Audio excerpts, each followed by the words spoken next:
Salut les mutants, c'est John Coffey de la Marvel Team, donc bienvenue pour cette nouvelle vidéo. Donc aujourd'hui, petite vidéo story time, ça fait longtemps, le petit parcours d'un roi. Donc voilà, je me suis dit bon, on va reprendre cette petite vidéo. Donc si je me trompe pas, vous savez, le principe du parcours d'un roi, c'est un peu le parcours du jeune John Coffey avant de se lancer sur YouTube. Donc là, on était dans l'âge de l'adolescence, l'âge de la délinquance. On avait parlé un peu du délire, un peu des descentes, etc., etc. Là, on est toujours dans la même période, c'est la période du lycée, début de la période adulte. Là, on va rentrer dans la période un peu narcotraficante. Oui, oui, il y a eu une période narcotraficante, donc on y va, on y va, on y va, hein. Donc quoi vous dire? Bon, d'abord, je tiens à signaler bien évidemment, pour toutes les personnes qui diront oui, Marvel, il avoue, tout ce que je dis, c'est de la fiction. C'est théorique, c'est en théorie. Si, il y aurait eu. Donc voilà, là, je suis dans le domaine de la théorie. Attention, les mains sont levées, que les choses soient claires. Donc bref. Donc faut savoir que quand on était au lycée, donc voilà, bon, bah, c'est la période un peu où ça commence, où tu as envie de frimer, tu as envie de prouver que tu es quelqu'un. Et c'est aussi la période où tu commences à penser à ton avenir. Donc nous, indirectement, on était un peu dans une mentalité, on se disait, bon, on va devenir quoi? On est en bac pro-vente, en BEP électrotechnique, en CAP, je sais pas quoi. C'est la période où on se dit, en fait, c'est quoi notre avenir? De toute évidence, tout ce qui était foot, etc., etc., c'est cuit.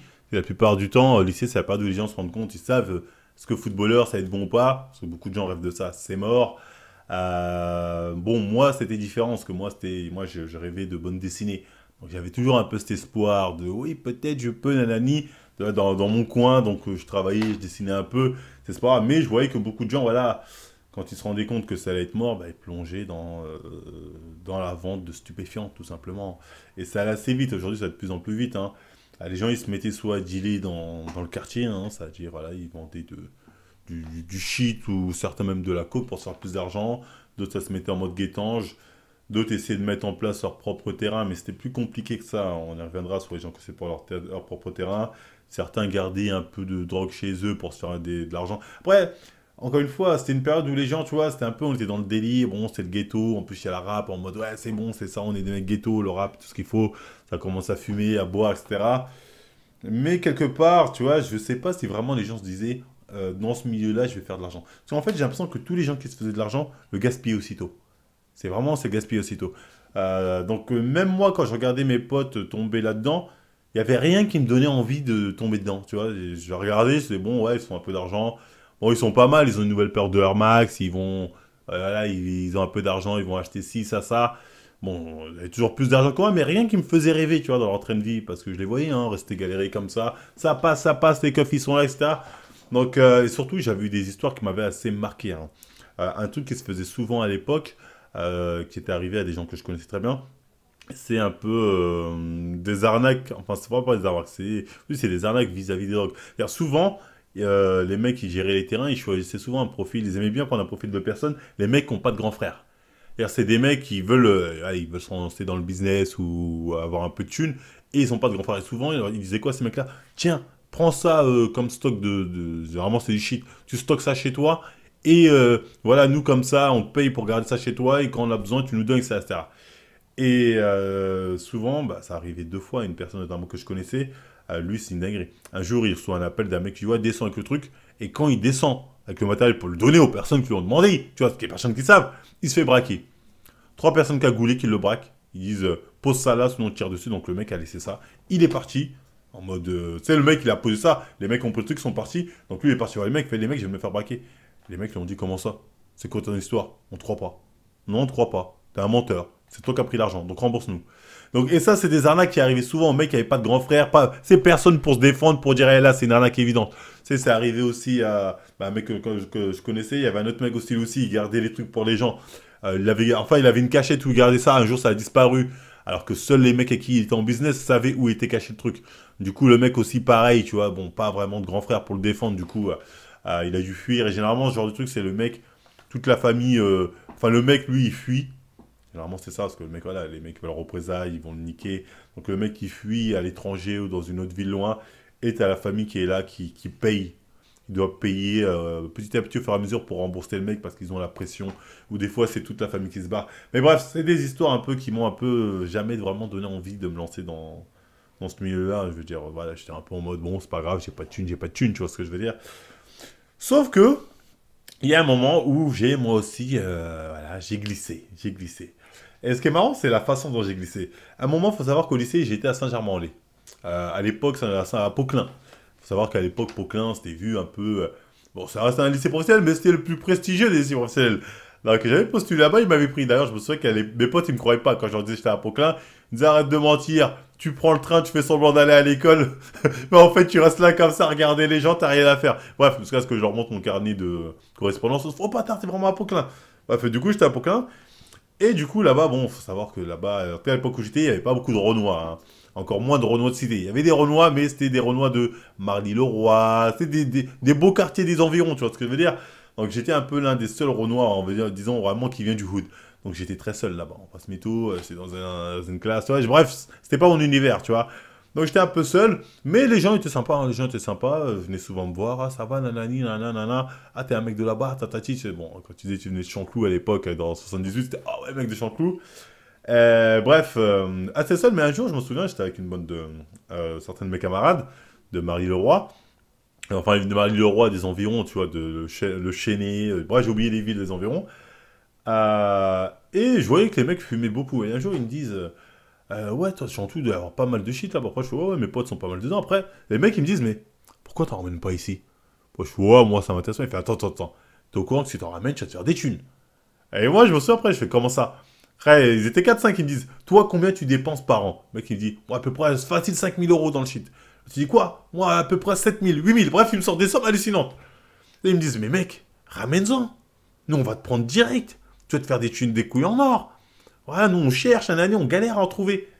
Et c'est là où j'ai glissé, en fait. Ils m'ont motivé dans la malveillance. Ils étaient malveillants. Parce que moi, j'étais un mec un peu... non. Et à partir de là, j'ai compris. Dans ce train, je fais... Attends, ils sont en train de me dire, en gros, ils dépensent des sommes comme ça. Et moi, je vais laisser passer ça, je vais rien faire. Je veux dire, je vais laisser ça. Là, à partir de là, le game est changer, j'ai envie de dire. Là, j'ai commencé à avoir des potes à moi qui faisaient un peu de business. Je leur ai dit, les gars, voilà, là, j'ai un bon filon. Il y a des mecs, moi, ils demandent qu'à ça. Voilà, ouais, faut lancer le business de mon côté. Et là, ça a commencé avec des potes à moi qui, voilà, eux, voilà, étaient déjà dans le business. Ils ont commencé à acheter des petites plaques, à les découper, ça commence à bibi, à bicrave, etc. Donc à partir de là, j'ai commencé à gérer un cartel, on peut le dire. J'avais le Mercato, j'avais mon Mercato, c'était Saint-Germain et les environs. Franchement, je sais pas vous mytho, ça partait comme des petits pains. Même mes potes étaient en mode, oh putain, c'est une dinguerie. Le filon du lycée, des lycées, quand tu es dans ce domaine-là, c'est un truc de ouf. Au lycée, les mecs, ils consomment de folie, hein. Notamment dans ce genre de quartier, ça consommait de folie, ça partait comme des petits pains. C'était un truc de ouf. Et des fois, ça partait en détail, mais ça partait aussi en gros. Je me souviens comment on appelait ça, des sans-meuges, je crois que c'est comme ça on les appelait à l'époque. Ça aussi, ça partait, parce qu'au bout d'un moment, tu vends un petit détail comme ça. Mais après, je me souviens, un mec de ma classe, il m'a présenté un mec, il m'a dit, ouais, faut que je te présente un mec de ma ville, t'es Marly-le-Roi. Ouais, il veut te voir parce que voilà, il veut prendre en plus grosse quantité. Donc moi, je faisais le mec, vas-y, pas de soucis, tatata. J'ai dit, comment il fait? Il veut commencer par un sans-meuge, il aime bien ce que tu présentes, etc. Donc je me souviens, la première fois que le mec, je le vois, c'est au niveau du château de Saint-Germain. Je lui fais goûter le petit truc, il fume. Il dit, ah, j'aime bien, ouais, le goût, il est bien. Vas-y, bah, ramène-moi un sans-meuge. Viens à Marly avec un sans-meuge, t'inquiète pas, on va faire tourner ça. Donc, ok, donc je vais voir mon gars, je lui dis, bon, moi, il me faut un sans-meuge maintenant. Le mec, il va partir un sans-meuge. Donc les sans-meuges, déjà, c'était plus difficile. Enfin, t'avais moins de bénéfices dans un sans-meuge que tu vendais le produit brut. Donc au final, on va dire, moi, mon pote, il me disait, bon, lui, il me le vendait, on va dire, quelque part. Il disait, ouais, moi, je l'ai eu pour 400, pour 300 euros. Moi, je devais le vendre 350 pour me faire 50 euros de bénéfice, tu vois ce que je veux dire.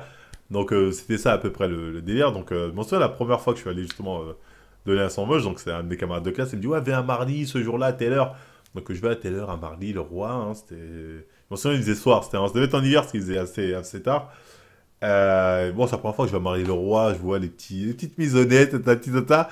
J'arrive, je vois une bande de racailles ethniques.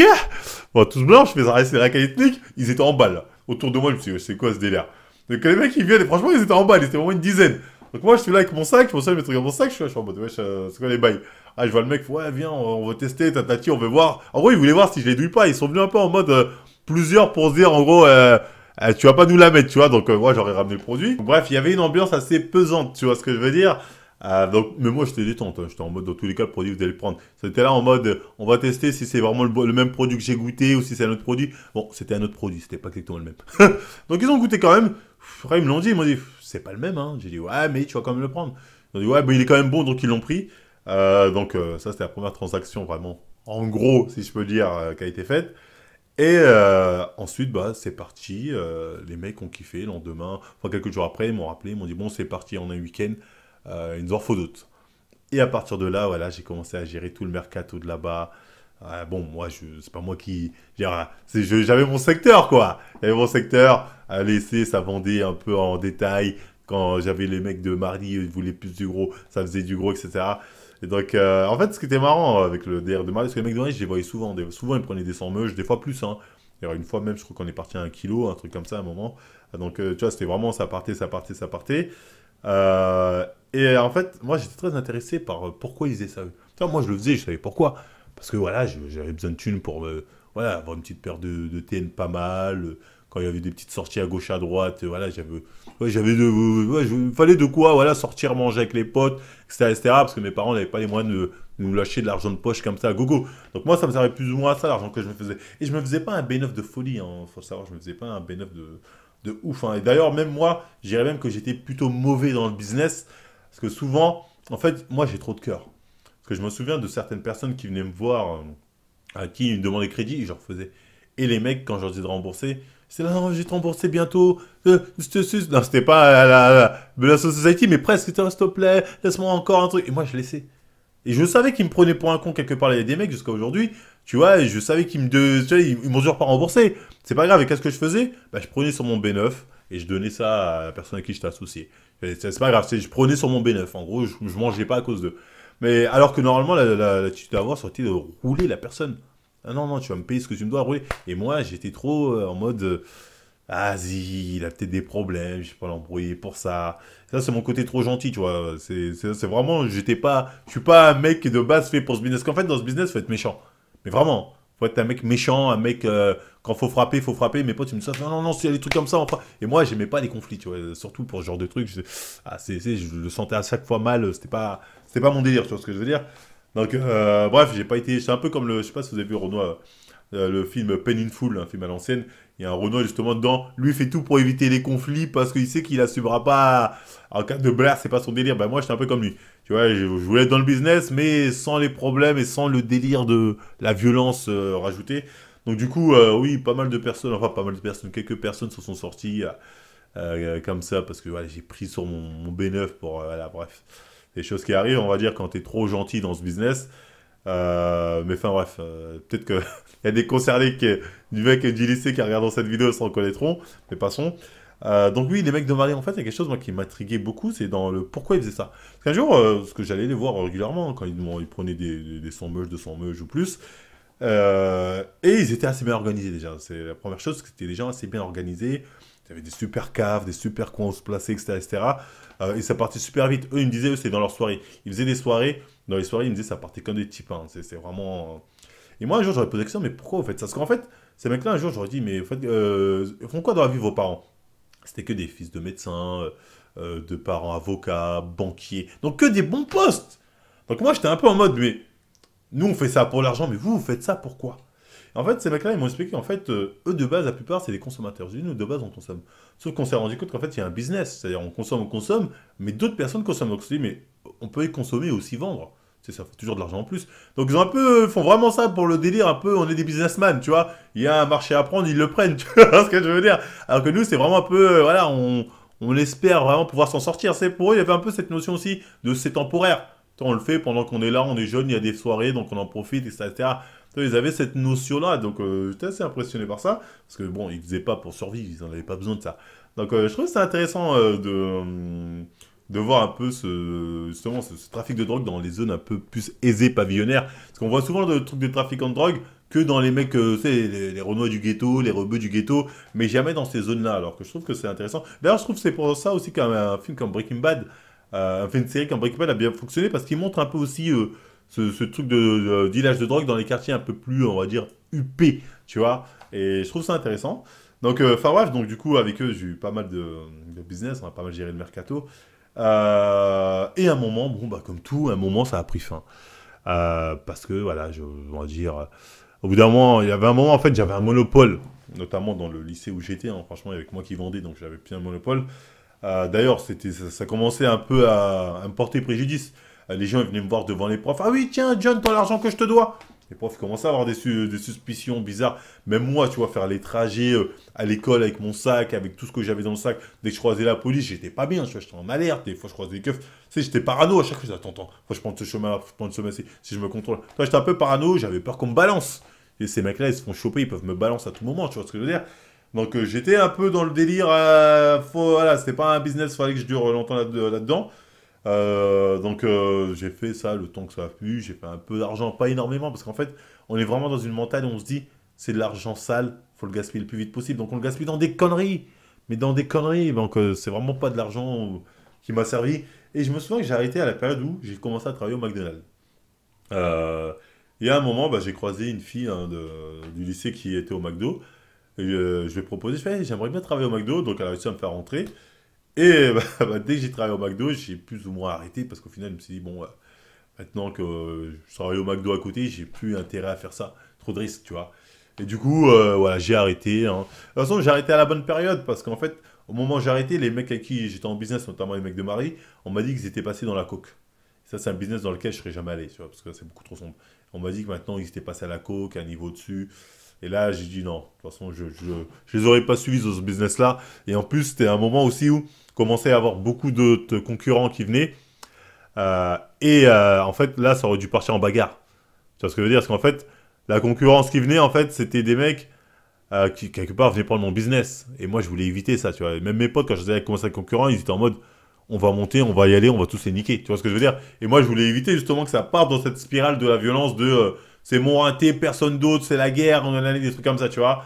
Donc c'est pour ça que j'ai senti la patate. Dès que j'ai eu l'occasion McDo, j'ai quitté. Je fais non. Parce que moi, j'ai jamais été voulu, jamais été trop dans le truc trop. Tu sais, la violence pour ce genre de choses, ça m'a jamais intéressé. Tu vois ce que je veux dire? Je veux dire, faire un peu de billets, un petit billet en vendant ça, parce que les gens me le demandent. Hein, tu vois ce que je veux dire? Encore une fois, hein. Encore une fois, moi, je suis tombé dedans parce que c'est la demande qui m'a attiré. Moi, à la base, c'était pas mon délire de dealer. C'est les gens m'ont dit ramène, ramène, ramène, ramène. C'est ça que j'ai toujours eu du mal avec le truc de toujours blâmer les dealers et jamais les consommateurs. Tu vois ce que je veux dire?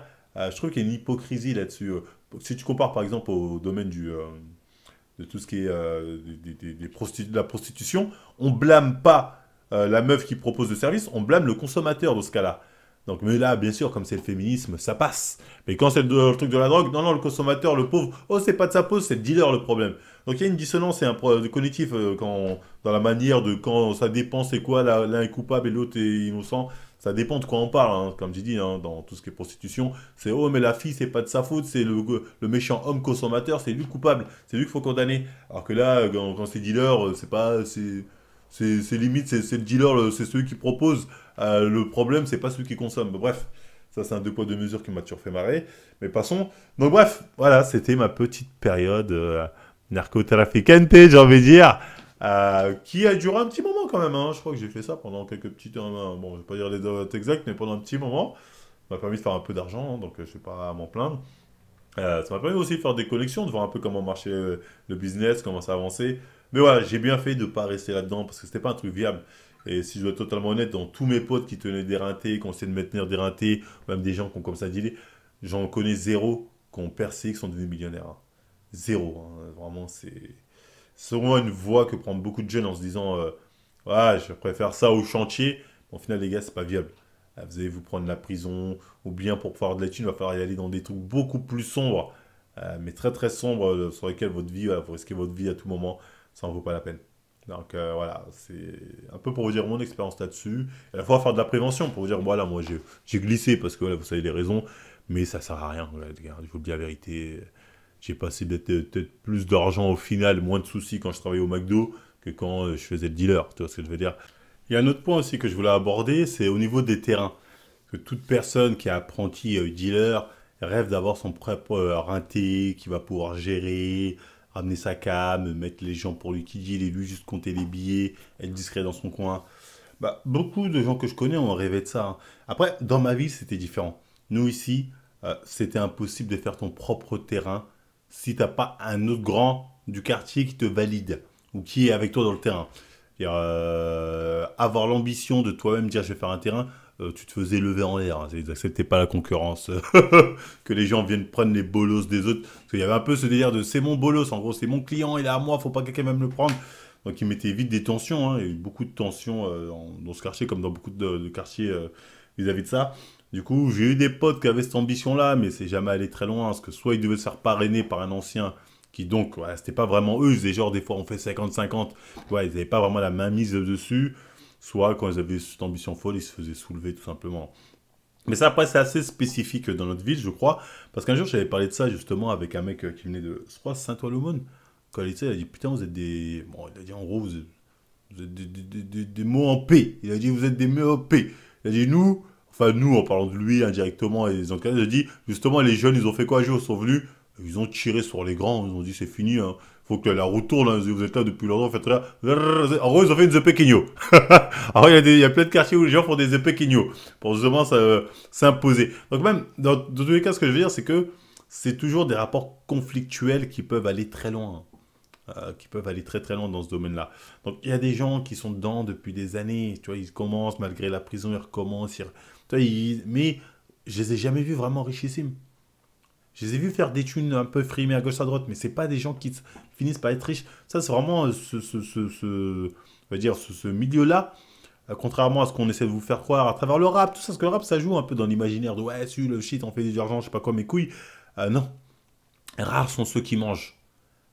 C'est rare, les mecs qui vont manger, qui ont fait un vrai rinté, qui vont péter le million. Nous, on a des gens ici qui ont pété le million. Hein.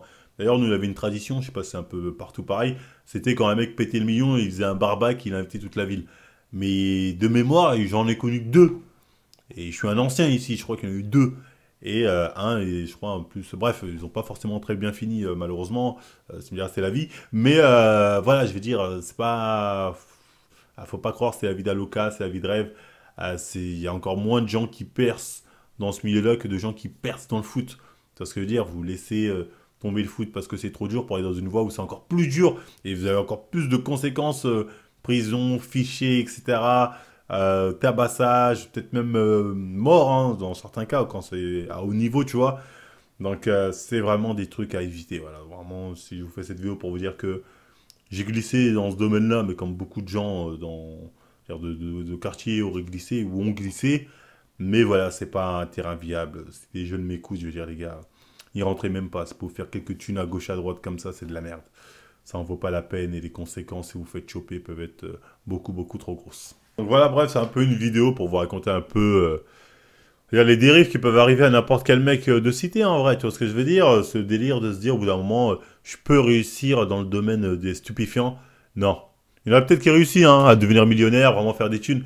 Mais en fait, majoritairement, je dirais même 95% des cas, les gars, vous allez juste avoir les problèmes qui vont avec et même pas l'argent. Et le peu d'argent que vous allez avoir, ça va partir tellement vite dans de telles futilités que ça en vaut même pas la peine. Ça en vaut pas même pas la peine. Et même quand vous faites des thunes de folie, je veux dire, vous avez tellement peur pour tout ce qui est... Ça, vous avez dû... Parce qu'en fait, pour faire des thunes de folie, il faut avoir fait des dingueries. Et être prêt à subir des dingueries. Je pense que le mec qui fait des thunes de folie dans ce domaine-là, il dort pas bien. Il dort pas bien. Tu vois, il est là, son argent Nani, mais il dort pas bien dans le reste du temps. Donc franchement, si je peux parler à des plus jeunes qui sont dans le même, qui grandissent dans des mêmes conditions dans lesquelles j'ai pu vivre, ça ne mène à rien. Ça ne mène à rien ce trafic, ça vous fera pas plus de thunes. Même les mecs des beaux quartiers, quand ils faisaient ça, ils faisaient ça un temps. Parce qu'ils étaient là, bon, on en profite, on se fait un peu de thunes, etc. Mais ils n'avaient pas l'idée viable de devenir des gros parrains de ce domaine-là. La plupart, une fois à l'âge adulte, ouais, soit ils ont pris l'entreprise de papa, maman, soit ils ont continué leurs études, du coup ils sont passés sur autre chose. Alors que voilà, majoritairement, les gens n'avaient pas de projet viable. Parce qu'il n'y a pas de projet viable dans ce domaine-là. Ça sert à rien. Ça sert à rien. Même faire temporairement comme ça, quand je dis, vaut mieux trouver un job à côté, c'est moins de soucis. Moi, j'ai eu de la chance, hein, pas vu, pas pris, comme on dit. Mais malheureusement, c'est pas le cas de tout le monde. Hein, voilà. Donc bref, c'était tout pour cette petite story time du jour. Donc j'espère qu'elle vous aura plu. Si c'est le cas, on like, on partage, on s'abonne. Et moi, je vous dis à la prochaine tout le monde.